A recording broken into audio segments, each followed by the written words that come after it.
New York City police officers who were there to protect us, shot in cold blood. The suspect, as we have been reporting, posting on social media that he wanted to kill police officers in the wake of the Ferguson and Eric Garner cases. Now, reports say that he was that fugitive from Baltimore, a gang member who murdered his girlfriend, but boasted about all this. What is happening? What about the atmosphere?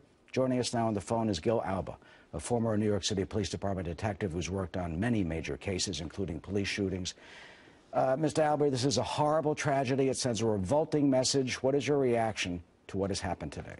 Well, you know, the NYPD has been getting a bad rap lately, but, you know, you just think of these two individuals. They're not only NYPD, but they're human beings, and it's Christmas time, holiday time, so are they going to go home to their families? No. So they're really just like any other New Yorkers at this point.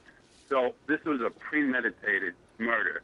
And, you know, this guy's from Baltimore, so he could have went to any police department and shot anybody, but he came here to New York and shot, you know, two police officers in Bedford-Stuyvesant. So, you know, this is well documented. The fact that, you know, all these protesters and all that, and kill cops and kill NYPD, you know, that has an effect on somebody that's home getting festered up. And, you know, whether he has mental conditions or not, this was premeditated. He thought about it. He knew what he was doing.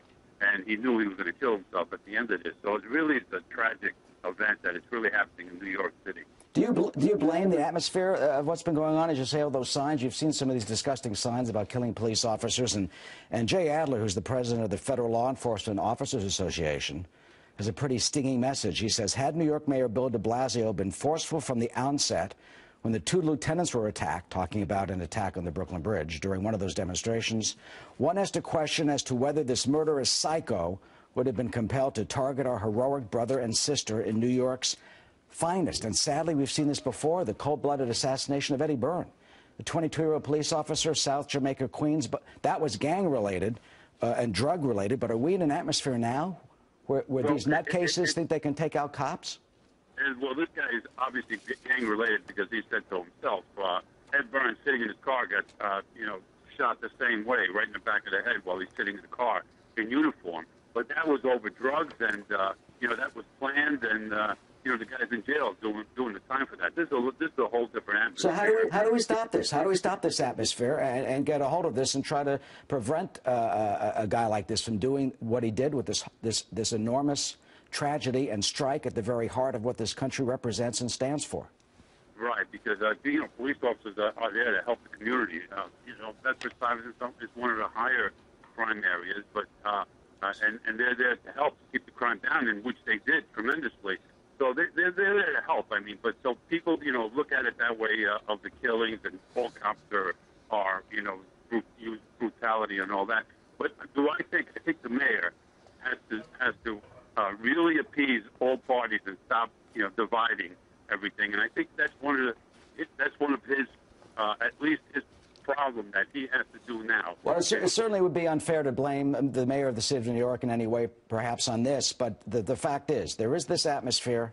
This guy drives up from Baltimore, apparently, a gang member, so he's got a criminal aspect and a criminal background. From your experience, long decades experience in the NYPD, what needs to be done to calm this down and stop this stuff that is out of control?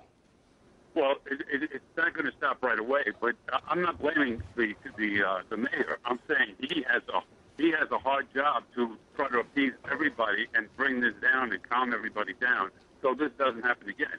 I mean, the police now have to be totally aware of what's going on, and they are. You know, they are. But these guys were having lunch, you know, sitting in their car.